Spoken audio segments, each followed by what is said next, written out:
24 minutes after the hour on the Michael Medved Show, your daily dose of debate with no stranger to debate, Reihan Salam.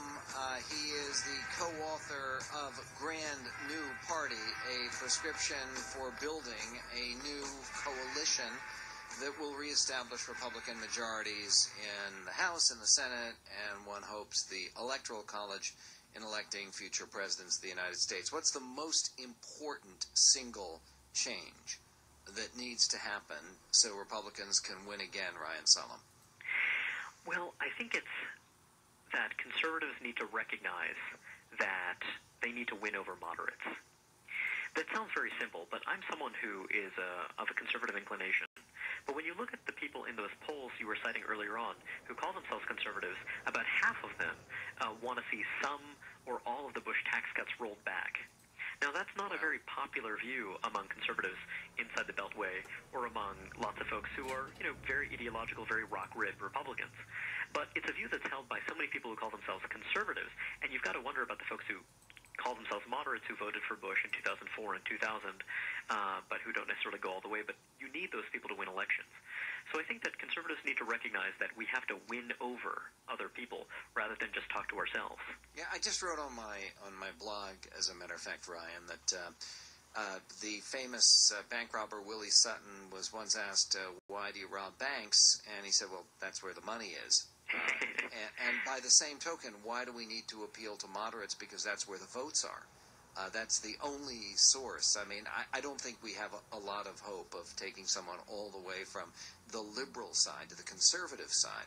And the Republican Party is very clearly, as this Gallup poll makes very clear, it's identified as the nation's conservative party. But if we do desperately need, there's no state in the United States, no, not one, where Republicans could win with no moderate support. It's just impossible. Absolutely. And by the way, what's fascinating about this is, and I find it quite disturbing, is it shows that among Democrats, 40% describe themselves as moderate, 38% describe themselves as liberal, 22% describe themselves as conservative. Among Republicans, everybody's conservative. I mean, 73% conservative, 3% liberal. I'd like to meet. Do you know any Republicans who call themselves liberal? I don't personally, but there certainly were a lot more of them about 30 years ago. But yeah, they're thin on the ground these days. There's no doubt. And only 24% of Republicans describe themselves as moderate. In other words, just to simplify, I know it's a lot of numbers, and Jeremy hates it when I throw out a lot of numbers like this, and he's right.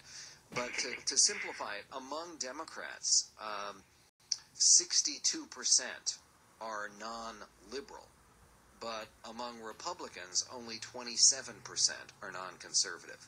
Absolutely. I think you've really hit on something very, very important. The liberals in the Democratic Party know that they can't always be as liberal as they want to be. They know that in order to keep the Democratic Party one big happy family, they at least have to pay lip service to being moderate, pragmatic, kind of calm, sensible folks. And so they've done a really good job of portraying themselves that way. Whereas conservatives, we spend a lot of time policing each other and being sure that you don't say something that's unconservative. And, we end up, it ends up being a kind of circular firing squad, while the other side is busy, passing off their very liberal ideas as moderate ones. So that's frustrating to watch. And they deliberately recruit conservative and moderate candidates to win in districts where no liberal possibly could.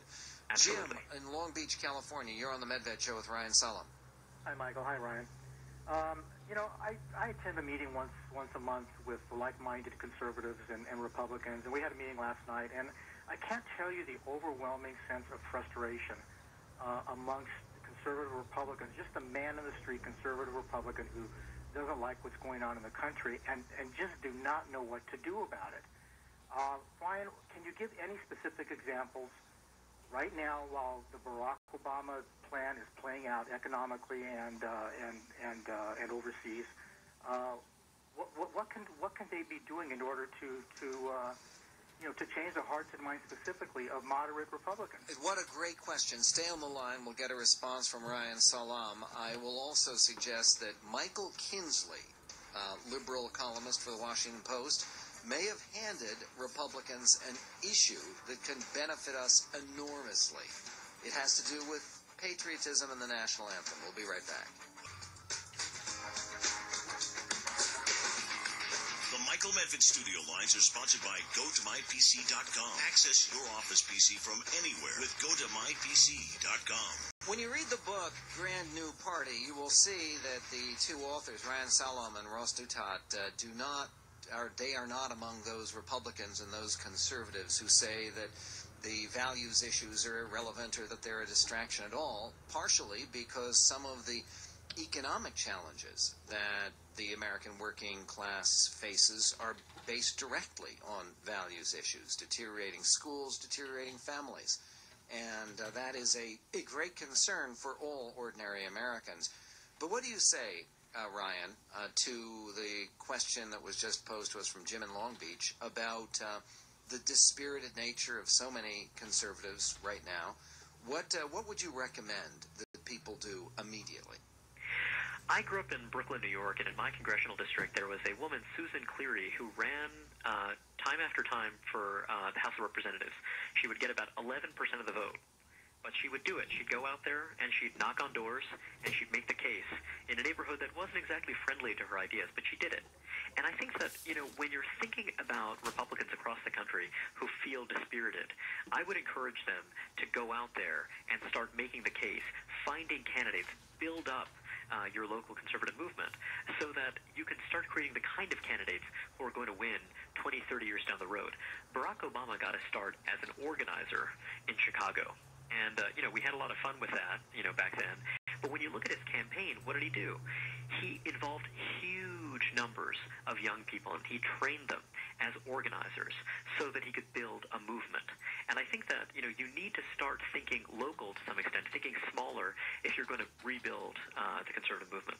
Yeah, it's one of those things where this year in November, and this is very important for people to keep in mind, there are important elections coming up, a lot of local elections and 2 state elections where Republicans have an excellent chance to win the governorship of New Jersey with Chris Christie and to win back the governorship of Virginia with Bob McDonnell. So these are going to be crucial races, which could be the beginning of a real Republican revival. I mentioned before, Ryan, I don't know if you saw the column by Michael Kinsley on Friday in the Washington Post, but it's almost a gift to the conservative side, it seems to me.